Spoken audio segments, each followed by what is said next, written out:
राधे राधे। कहते हैं कि वेद पढ़ें पर भेद न जाने, और बाचे प्राण 18, और पत्थर की पूजा करें भूले सृजनहारा। भेष लिया पर भेद न जाना, और बेल फिरे जो गाना, और पर्दे पीछे साहिब खड़ा उसे नहीं पहचाना। यानी कि भेष लिया साधु का, और बेल रहे हैं किसी चीज को, मंत्र को, उसको गाने को, उनको बेल रहे हैं, और वो पीछे खड़ा है हमारे, हमको पता नहीं।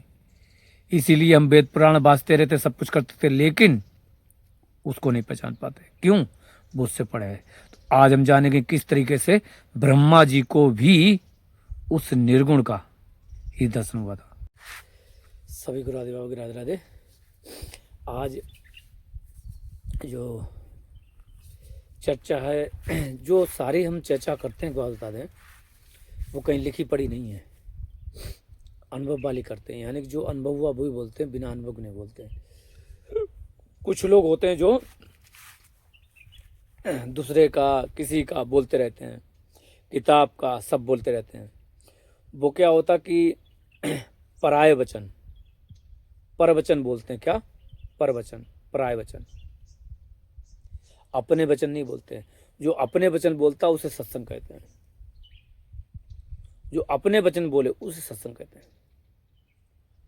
और कथा भागवत, यानी कि लोगों के चरित्र के बारे में बताना, वो कथा भागवत है। तो अपनी बात कहना, अपना अनुभव कहना, अपने अनुभव से बताना, उसे सत्संग बोला जाता है। तो ब्रह्मा जी जब थे, तो ब्रह्मा जी को जब अवतरण हुआ प्रथम बार या बार बार कुछ भी कहो, जो मतलब सब सृष्टि के आरंभ में श्रीमद् भागवत पुराण लेना, उसमें देखना, कोई पुराण लेना 18, जब उसमें देखना सृष्टि की रचना, तो उसमें आएगा कि ब्रह्मा जी का अवतरण हुआ। तो ब्रह्मा जी का अवतरण हुआ तो उसको जोड़ दिया कि ब्रह्मा जी विष्णु जी के नाभि से हुए। ठीक है, विष्णु जी के नाभि से हुए। तो विष्णु जी के नाभि से जब हुए तो कमल के फूल के ऊपर वो विराजमान थे। चारों तरफ देखा पानी, सोचे कैसे सृष्टि की रचना करें। अब वो परेशान, समझ नहीं आ रहा, तो चिल्लाने लगे चारों तरफ, अरे मेरा कौन रचयिता, मेरा कौन रचयिता, मुझे किसने पैदा किया, मुझे किसने पैदा किया। वो उस चीज में परेशान। राधे राधे महाराज। तो जब सृष्टि की रचना से पहले उन्होंने, वो जब अपने अस्तित्व में आए, तो वो चिल्लाने लगे, कहने लगे कि मुझे किसने पैदा किया, मेरा कौन बनाने वाला है। तो उस समय उनके हृदय में स्फूर्णा आई, कैसा है, तुम साधना करो, साधना करो। तो अगर विष्णु जी ने पैदा किया होता तो विष्णु जी आ जाते, कहते मैंने तुझे पैदा किया, क्यों परेशान हो रहा है, पर नहीं कहा। यानी कि विष्णु जी ने पैदा नहीं किया उन्हें, ब्रह्मा जी को। वो कमल पंखड़ी, यानी कि विष्णु जी के कमल पंखड़ी निकली और उससे वो सुता प्रकट होने हो गए। ऐसे विष्णु जी भी सुता प्रकट हो गए। इसी तरीके से रुद्र भी आ गए, शिव जी भी आ गए। तो सभी लोग ये कह रहे थे मेरा कर्ता कौन है, मुझे पैदा करने वाला कौन है, मुझे किसने पैदा किया।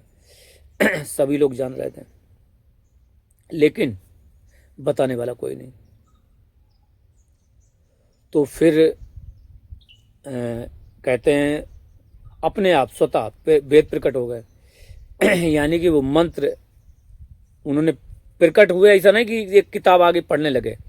मतलब यानी कि ब्रह्मा जी ने जो आकाश तत्व था, तो आकाश तत्व से उस शब्द को ग्रहण किया, है ना। तो जब ब्रह्मा जी और सभी लोग ये सोचने लगे, कहने लगे कि हमारे पैदा करने वाला कौन है, हमें किसने पैदा किया, सभी लोग, उनके मन में विचार आने लगा। तो ब्रह्मा ने वेदों को यानी कि शब्द को, जो आकाश में शब्द हैं उसको ग्रहण करके पढ़ा। कुछ लोग सोचते हैं कि वेद प्रकट हो गए, कुछ किताब लिख के, ऐसा नहीं हुआ। शब्द आकाश में होता है। जैसे ब्रह्मा प्रकट हुए तो आकाश प्रकट हुआ, आकाश में शब्द प्रकट हुआ, शब्द में वेद पहले से विद्यमान है। तो उन्होंने उन शब्दों को ग्रहण किया, लेकिन उनको समझ नहीं आया वो क्या करें। जैसे वेद में लिखा वो परम तत्व है और उसी से सब पैदा होता, उसी में सब स्थित होता, फिर लीन हो जाता है ना। जिसमें दिया गया सब चीज़ उपनिषद, उसका खंडन बाद में पाठ बहुत बना दिया। अथा तो ब्रह्म जिज्ञासा करके ऐसे मंत्र है, और उपनिषद में भी कहा गया है एक ओम द्वितीय नस्ति भूतन व्यवस्थी। इस तरीके से बहुत चीज़ें मैंने पढ़ी लेकिन वो उस सत्य तक नहीं पा सके और वो पहुंच नहीं पाए, है ना। तो फिर सोचा क्या किया जाए, किस तरीके से उस सत्य को पाया जाए, क्योंकि हमको पैदा करने वाला कौन है। अगर कोई उनको पैदा करने वाला होता तो वो आके कहता कि हमने पैदा किया। जैसे एक बच्चा होता, बच्चे की अगर माँ होती है तो माँ कहती कि हाँ हमने पैदा किया है ना। लेकिन वो प्रकट हुए, क्या हुए, वो प्रकट हुए, पैदा नहीं हुए, स्वतः प्रकट हुए। जैसे कहें कि क्या था कि सारी सृष्टि जो है एक चेतना में समाहित हो जाती, क्या एक से चेतना में समाहित हो जाती, एक चेतना में।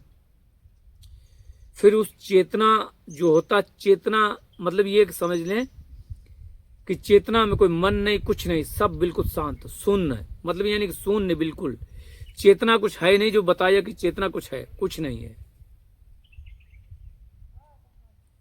ऐसे कह दो कोई ब्लैक होल है, ऐसा बता दो, ऐसा बता दो ज्योति, ऐसा भी बता दो, जैसा बता सकते हो वैसा बता दो समझने के लिए, क्योंकि बुद्धि तो ऐसे समझेगा, लेकिन उसको बता नहीं सकते।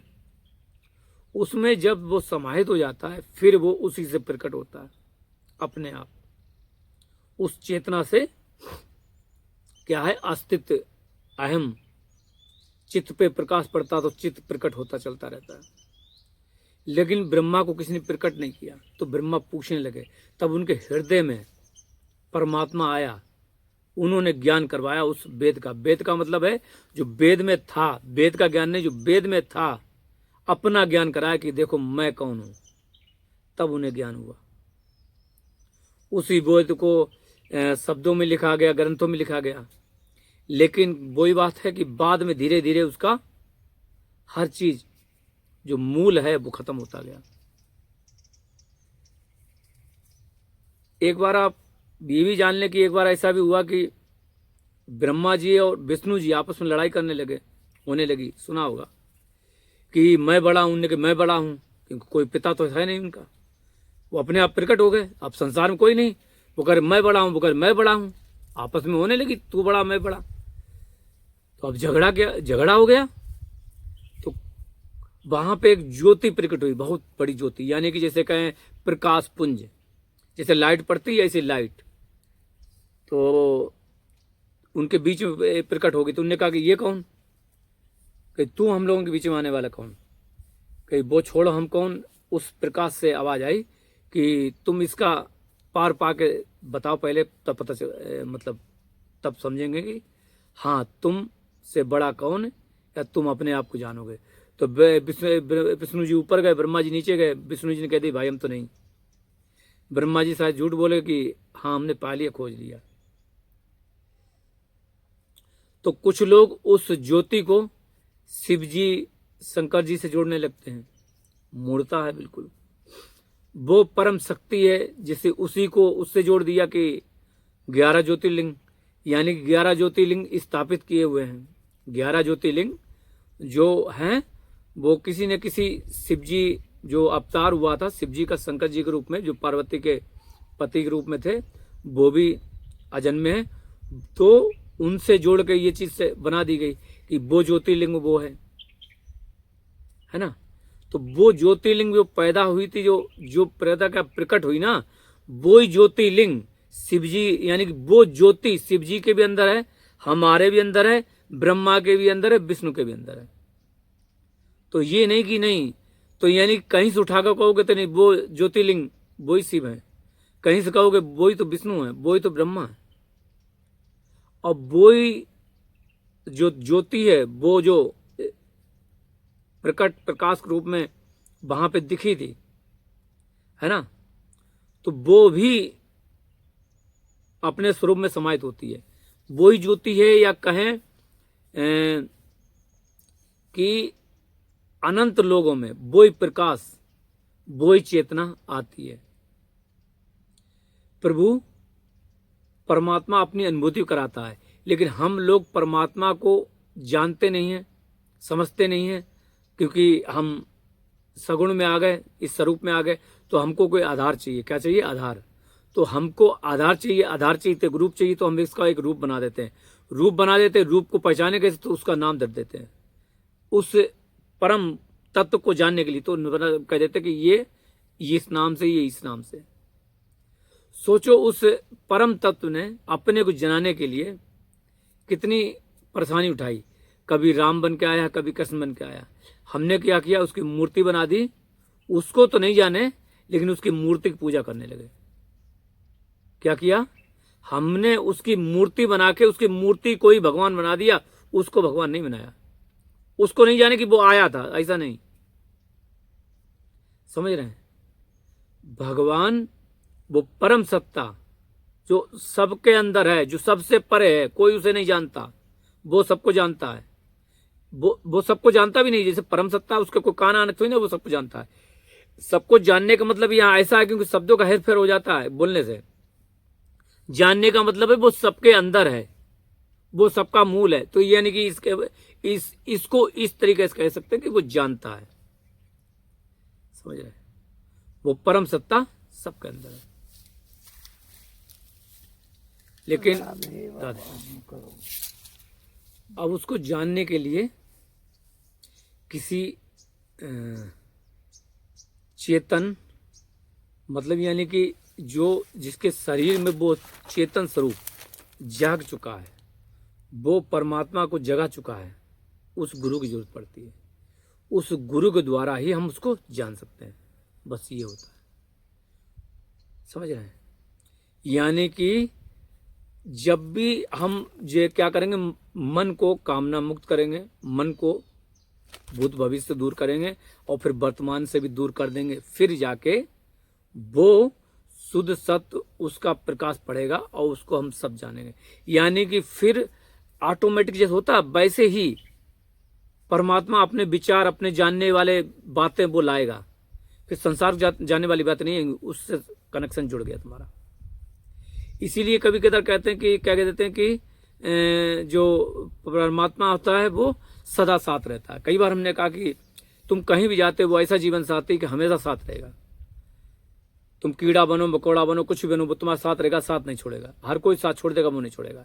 इसका मतलब यही है कि एक तो तुम मानते हो कि मेरा अस्तित्व है, जो ये भान है, ये बुद्धि है, जहां पे ये ज्ञान है वो अस्तित्व, जहां पे ये ज्ञान है कि मैं हूं, ये हूं, एक ये तुम, ये एक ये हूं। दूसरा, इसको शक्ति देने वाला, इससे परे जो ये शक्ति दिए, जिसके वजह से, उस शक्ति की वजह से ये जो कह पा रहा, क्या मैं हूं, हम भी हैं, मैं हूं, मैं भी हूं, जो ये कह पा रहा ना कि मैं भी हूं, तो ये शक्ति जिसकी वजह से आ रहा ना, वो शक्ति और ये हूं साथ रहते हैं। अब इसको परमात्मा कह लो या ये हूं को जीव कह दो, बातें की है। समझने की कैसे समझ लो, बात तो ये कि उस मूल तक पहुंच जाओ। क्या है? उस मूल तक पहुंच जाए। जैसे हमने 12 साल में सोचा था हम अपने उस को पाके रहेंगे, वहां तक जो कौन परम सत्ता है, ये बचपन से हमारी अभिलाषा थी। 12 साल की उम्र में लॉकेट पहना ओम नाम का, सोचा कि कोई देवी देवता सब बड़े, ये बड़े, वो हम नहीं। जिसने सब कुछ बनाया हम उसको जानेंगे। पता नहीं क्यों जानना चाहते थे, क्यों उस तक पहुंचना चाहते थे। अभी कहते थे ओम ही सबके आगे, तो ओम बड़ा होगा और कोई नहीं। पर बड़ा तो कोई है, कौन नहीं पता, लेकिन जान के रहेंगे हम जरूर। बस यही जिद थी, वो जिद, वो जिज्ञासा हमें यहां तक ले आई बचपन की। कोई कारण कोई मतलब नहीं, उसकी खोज के लिए निकले थे। उसकी खोज ही यहां तक पहुंचाई हमें, और उसकी खोज की कृपा ये रही कि सब हो गया, सब हो रहा, सब हो गया, कुछ भी कहो। तो कहने का मतलब है कि अभी सृष्टि नहीं है, अभी सृष्टि नहीं है बिल्कुल। भाई जहां अंधेरा भी नहीं होगा, सृष्टि ले कैसे होगी? पड़ा होगा। पुराणों के तरीके से ले लो ना, हमारी बात को पुराण, हम पुराणों से नहीं बता रहे, लेकिन हम अपने अनुभव से बता रहे हैं, ये वाले अनुभव, ये शरीर के अनुभव से। अब वो ही संसार में है, और वो ही पुराण में भी होगा, है भी, हमने पढ़ा भी है, लेकिन पुराणों से नहीं बता रहे, अपने से बता रहे हैं, अपने से लय होगा। और आप देख लो, एक एक बात सब सत्य है बिल्कुल। क्योंकि जो ये है, यथा पिंडे यथा ब्रह्मांडे कहता है ना, तथा ब्रह्मांड यथा पिंड, जैसा ब्रह्मांड है वैसा ये शरीर है, जैसा शरीर है वैसा ब्रह्मांड है। वेदों में, पुराण में, सब में ये मंत्र दिया हुआ है। इसको जान लिया तो सबको जान लिया, सबको जान लिया तो इसको जान लिया, है ना। इस शरीर को जान लो, सबको जान जाओगे। तो जैसे जैसे ये लय होता है ना, पंच महाभूत लय होता है, पंच महाभूत आकाश, आकाश जब खत्म होगा तो क्या बचेगा? कुछ नहीं बचेगा। लेकिन एक बचेगा क्या? मैं हूं, अहंकार बचेगा। मन की सत्ता है ये पंच महाभूत के बाद मन की सत्ता पूरी। अहंकार, मन, बुद्धि, विचार, फिर उसके बाद चित्त। चित्त में जो वासनाएं कारण शरीर रूप में चेतना बसी है, तमोगुणी, रजोगुणी, है ना, उसका भी लय होगा। जब वो सब लय हो जाएगा, आप सोचो क्या बचेगा? आप माइंड लगाओ, सोचो, दिमाग लगाओ। अगर हम सोचो, लगाओ, सोचो, अगर हम ये लय कर दें, वो आकाश भी लय कर दिया, सोचो आकाश भी लय हो गया, तो क्या बचेगा? आकाश माने तो कुछ नहीं है। आकाश माने क्या कहते हैं? नभ, गगन, अंबर, शून्य। शून्य माने कुछ नहीं। अब कुछ नहीं भी नहीं है, कुछ नहीं भी नहीं है, अब क्या होगा? सोचो। तो वहां कोई रूप होगा क्या? हमें बताना थोड़ा सा। वहां रूप होगा नहीं। जहां रूप होगा तो वहां प्रकाश भी होगा, तभी तो अज्ञान भी होगा। हम कह रहे वहां ज्ञान भी नहीं है, प्रकाश भी नहीं है, तभी तो लय हुआ। फिर अहंकार का लय कर दो, फिर कहते हैं वो महातत्व का लय कर दो, यानी जो त्रिगुण है, सतोगुण, रजोगुण, तमोगुण, फिर वो बुद्धि का भी लय कर दो। फिर कहते हैं बुद्धि के बाद जो बसी हुई चेतना है, चित्त के अंदर चेतना है, जो जिसकी वजह से लगता कि मैं हूं, अपना अस्तित्व ज्ञान में आता। किसको? उस आत्मा को अपना अस्तित्व ज्ञान में आता है। वो ज्ञान भी, वो अस्तित्व भी लय हो जाता है। अब आत्मा अपने आप को भी नहीं जानती, ना आत्मा है, कोई नहीं है, अब कुछ नहीं, शून्य हो गया, खत्म का। अब आप सोचो, यानी कि जब वो आत्मा भी किसी को नहीं जानती है, आत्मा नाम की भी चीज नहीं है, बस क्या होगा नहीं कह सकते हो। कहोगे कोई बिंदु तो आकार हो जाएगा, शब्दों से नहीं है, सबसे परे। लेकिन जब प्रकट होता है तो अचानक आ गई, ये आ गया, ये आ गया, ये आ गया, ये आ गया, ये आ गया, ये आ गया, ये बनते चले गए, अचानक बनते चले गए। कारण कोई कारण नहीं, जैसे बिगड़ा वैसे बन गया। एनर्जी वैसी है, वो चेतना ऐसी है। भगवान कह दो तो भगवान की लीला ऐसी है। और इसीलिए वो ब्रह्मा जब होते हैं, ये सब होते हैं, तो कहते हैं मुझे बनाने वाला कौन है, मुझे करने वाला कौन है। रुद्र हुए तो उनका नाम रुदन करने लगे, अरे क्यों रो रहे हो? तो कोई मुझे किसने किया पैदा, ये किया। तो उन्होंने कहा अरे रो मत, तो उनका रुद्र नाम धर दिया।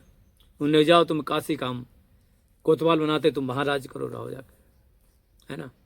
ऐसे ऐसे भी कहीं आते हैं, पुराणों में कहावत आती है। ब्रह्मा जी खुद ही परेशान किया, हमें किसने पैदा किया। विष्णु जी बैठे हैं, तो विष्णु जी लेटे थे निद्रा में, निद्रा में यानी कि उस परम तत्व के ध्यान में, है ना, योग माया में। तो कान से अपने आप मैल, कान में मैल आ गया, तो मैल से ही बन गया क्या? अपने आप वो एनर्जी। मैल क्या है? एक एनर्जी। तो मैल ने रूप परिवर्तन कर लिया, क्या, मधुकैटभ, राक्षस बन गए। परमात्मा से पैदा हुए तो उनकी बुद्धि अच्छी थी, तो वो परमात्मा से युद्ध करने लगे। बाद में परमात्मा से कान से पैदा हुए थे तो उनके अंदर एक गुण था, उन्हें कि वरदान मांगो, क्योंकि परमात्मा वरदान देते हैं, भगवान देते हैं, तो उन्होंने कह दिया तुम वरदान मांगो, क्योंकि उन्हीं से पैदा हुए तो उनके जैसे कहने लगे। ये जेनेटिक हो गया। लेकिन वो अचानक अस्तित्व में आती है, उसका कोई, वो अंदरी है, बाहर नहीं है, अंदरी है। लेकिन हम ढूंढ कहाँ रहे, हम बाहर ढूंढ रहे हैं। इसीलिए जब भी किसी का लय होता है, किसका भी लय होता है, वो स्वतः अंदर होता है, स्वतः अंदर होता है, सबका लय अंदर होता है।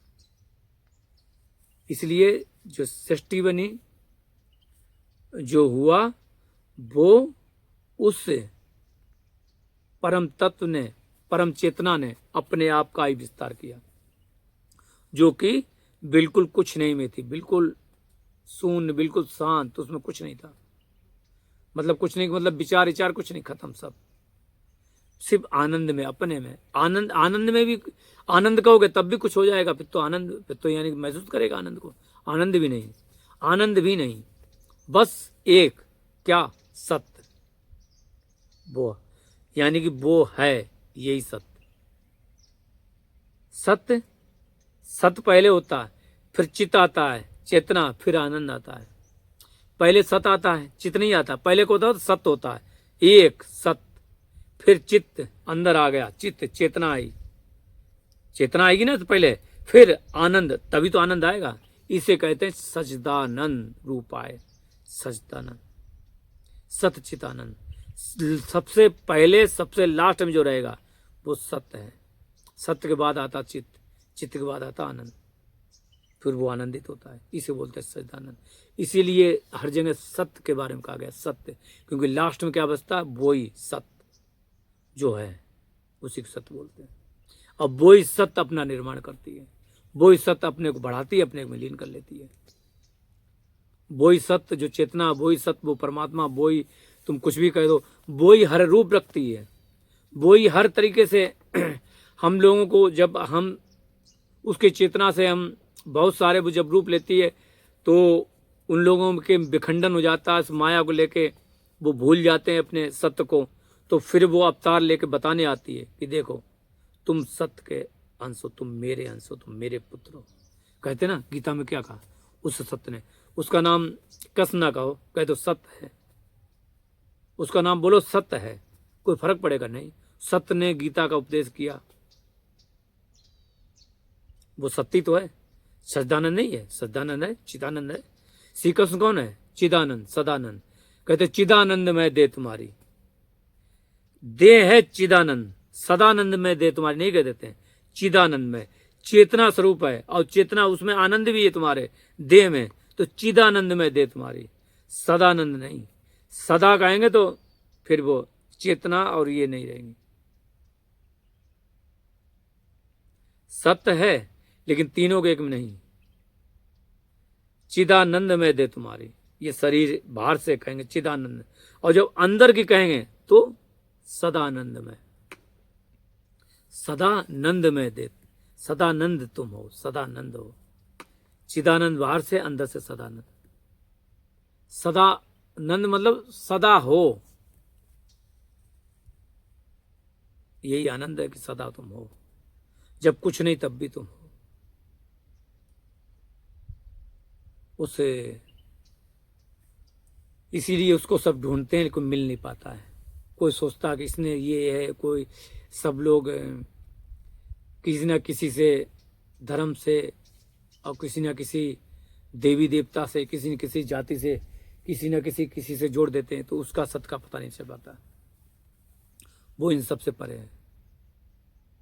हमारी आदती है कि हम किसी न किसी से जोड़ते रहते हैं, हमको किसी से उसको जोड़ना नहीं है, हम जोड़ के ही उसमें विरोधाभास करते हैं। जब जोड़ेंगे तो उसमें मल आ जाएगा। वो हर चीज से परे, हर चीज से परे, और वो ही अपने आप को प्रकट करती, हम नहीं, हम प्रकट नहीं हो रहे, वो अपने आप को प्रकट की है, हम नहीं हैं, वो ही है। बस इसी चीज का अभ्यास करो, क्या, हम कौन है? हम वो ही नहीं है, वो है ना, तो ये कहो हम सत्य है, हम वही चेतना है, हम सत्य है, हम वही चेतना है।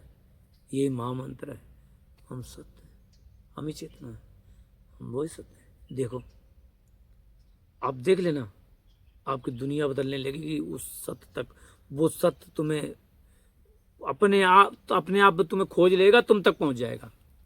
ये मेरा बच्चा है, ये जो चेतना स्वरूप है, ये मेरा बच्चा है, इस तक पहुंचना है, ये स्थिति जीव परेशान है, वो सत्य तुम तक पहुंच जाएगा। इसी के साथ सभी को राधे बाबू की राधे राधे राधे।